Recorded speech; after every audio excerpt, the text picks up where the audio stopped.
உன் வாழ்க்கையில் அவர் செய்ய போகிறத அவர் தெரிஞ்சிருக்கிறார்.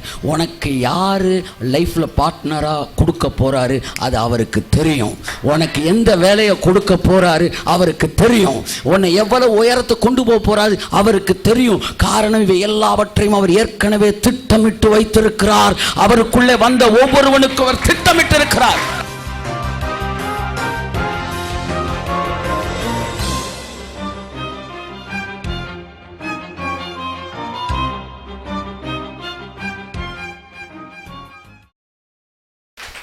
காரை ஓட்டிக்கிட்டு இருக்கீங்க, பக்கத்தில் உங்களோட திறமையான டிரைவர் ஒருத்தர் இருக்காரு, தூக்கத்தோட ஓட்டிக்கிட்டு இருக்கிற நேரம் இப்போ அவர் கையில் சாவியை கொடுத்துட்டீங்க.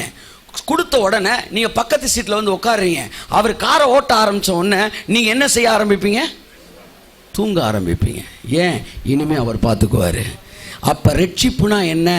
இனிமே நான் முயற்சி எடுக்கலை, என் முயற்சியெல்லாம் உங்கள் கையில் கொடுத்துட்டேன், நான் ரெஸ்ட் எடுக்கிறேன் என்பது தான் ரட்சிப்பு. திரும்ப உள்ளே வந்ததுக்கப்புறம் நீங்கள் வேலை பார்ப்பதல்ல. ஸோ நன்றாக புரிந்து கொள்ளுங்கள். அற்புதங்கள் நீங்கள் எழுந்து வேலை செய்யும் போது நடப்பதில்லை. அற்புதங்கள் நீங்கள் உட்காரும் போது தான் நடக்கிறது. அவருக்கு எல்லாம் தெரியும். எத்தனை பேர் நம்புறீங்க? யோவான் 6ஆம் அதிகாரம் 5ஆம் வசனம். யோவான் 6:5. இயேசு தம்முடைய கண்களை ஏறெடுத்து ஜனங்கள் தம்மிடத்தில் வருகிறதை கண்டு பிலிப்புவை நோக்கி, இவர்கள் சாப்பிடத்தக்கதாக அப்பங்களை எங்கே கொள்ளலாம் என்று கேட்டார். எல்லாரும் என்ன பாருங்க, கூட்டம் முடிஞ்சிருச்சு. அல்லேலூயா சொல்லுங்க. கூட்டம் முடிஞ்சிருச்சு. என்ன? யார் கூட்டம்? ஏசுனார் கூட்டம். அது ஃபாஸ்டிங் பிரேயரா? இல்லை. ஏசுனார் எங்கேயாச்சும் ஃபாஸ்டிங் பிரேயர் போட்டிருக்காரான்னு புதிய ஏற்பாட்டில் தெரிறேன், எங்கேயுமே போடலை. அவர் சொன்னார், நான் ஃபாஸ்டிங் ப்ரேயர் நடத்தலப்பா, ஆனால் ஃபீஸ்டிங் ப்ரேயர் நிறையா நடத்தியிருக்கிறேன். வந்தவனெல்லாம் சாப்பிடாம வான்னு நாங்கள் சொல்லலை, ஆனால் வந்தவனுக்கெல்லாம் சாப்பாடு போட்டு நான் அனுப்புனேன். ஒத்துக்கிறீங்களா? ஒத்துக்கிறீங்களா? இன்றைக்கி ஏசுனார் கூட்டம் போட்டார்னா நான் நம்புகிறேன், நம்ம போனால் சாப்பாடு போட்டு தான் அனுப்புவார். கையெழுத்து.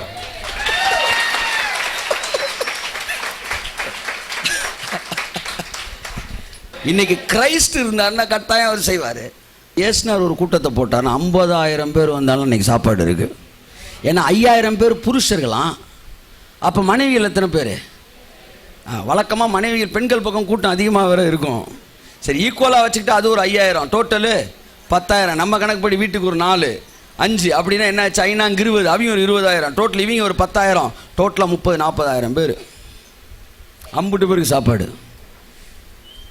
அல்லேலூயா சொல்லுங்கள். இப்போ நான் என்ன சொல்ல வரேன்னா, ஒரு 50,000 பேர் உட்காந்துருக்குறாங்க. ஏசுனார் கேட்குறார் பிலிப்புவை பார்த்து, எப்பா இங்கே வாப்பா, இன்னும் 3 நாள் ஆகிப்போச்சு, இவங்கெல்லாம் சாப்பிட்றதுக்கு அப்பத்துக்கு நம்ம என்ன செய்யலாம் அப்படின்னு கேட்குறாரு. அழகான வசனம். என்ன பண்ணலான்னு கேட்குறாரு. அடுத்த வசனம் சொல்லுது, வாசிங்க. தாம் செய்ய போகிறதை அறிந்திருந்தும் அவனை சோதிக்கும்படி இப்படி கேட்டார். தாம் செய்ய போகிறதை அவர் அறிந்திருந்தார். இறைவனின் திருவிளையாடல்களில் இதுவும் ஒன்று. தான் செய்ய போகிறதை அறிந்திருந்தார். இப்போ என்கிட்ட கேட்குறாரு, மெடிக்கல் காலேஜ் எடுக்கிற, இன்ஜினியரிங் காலேஜ் அடிச்சுக்கிறியாப்பா? அவர் தெரியும், நீ அடுத்து மெடிக்கல் தான் சொல்ல போகிற, இன்னும் 5 வருஷம் கழிச்சு என்ன, எல்லாம் அவர் தெரியும். அவர் சொல்கிறாரு, சாப்பாட்டுக்கு என்ன செய்யலான்றாரு. ஆனால் மனசுக்குள்ள என்ன நான் செய்ய போறேன்னு அவருக்கு தெரியும்.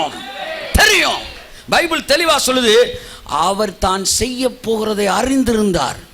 கர்த்தர் என்கிட்ட கேட்டார், நான் என்ன அறிஞ்சிருந்தேன்னு உனக்கு தெரியுமான்னாரு. ஆண்டவர், நீங்கள் செய்ய போகிறது உங்களுக்கு தெரியும். என்ன தெரியும் சொல்லுன்னாரு. நான் சொன்னேன், ஆண்டவரே நீங்கள் அற்புதம் செய்ய போகிறீங்க, அது உங்களுக்கு தெரியும். வேற அந்த அற்புதத்தில் 5,000 பேர் சாப்பிட போகிறாங்க, அதெல்லாம் உங்களுக்கு ஏற்கனவே தெரியும்.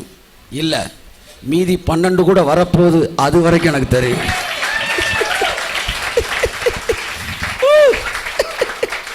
மீதி 12 கூட அது வரைக்கும் அவருக்கு தெரியும். அல்லேலூயா சொல்லுங்க. அதுதான் அவரு. அதுதான் அவரு. அவர் கூட்டத்துக்கு வந்தாலே சாப்பாட்டை பற்றி யோசிக்க வேணான்னா, அவருக்கு பிள்ளையான பிறகு நீ வாழ்க்கையை பற்றி யோசிக்கலாமா?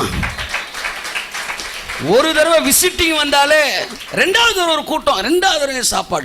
தான் செய்ய போகிறதை அவர் அறிந்திருந்தார். உன் வாழ்க்கையில் அவர் செய்ய போகிறத அவர் தெரிஞ்சிருக்கிறார். உனக்கு யார் லைஃப்பில் பார்ட்னராக கொடுக்க போகிறாரு அது அவருக்கு தெரியும். உனக்கு எந்த வேலையை கொடுக்க போகிறாரு அவருக்கு தெரியும். உன்னை எவ்வளவு உயரத்தை கொண்டு போக போகிறாரு அவருக்கு தெரியும். காரணம் இவை எல்லாவற்றையும் அவர் ஏற்கனவே திட்டமிட்டு வைத்திருக்கிறார். அவருக்குள்ளே வந்த ஒவ்வொருவனுக்கும் அவர் திட்டமிட்டு இருக்கிறார்.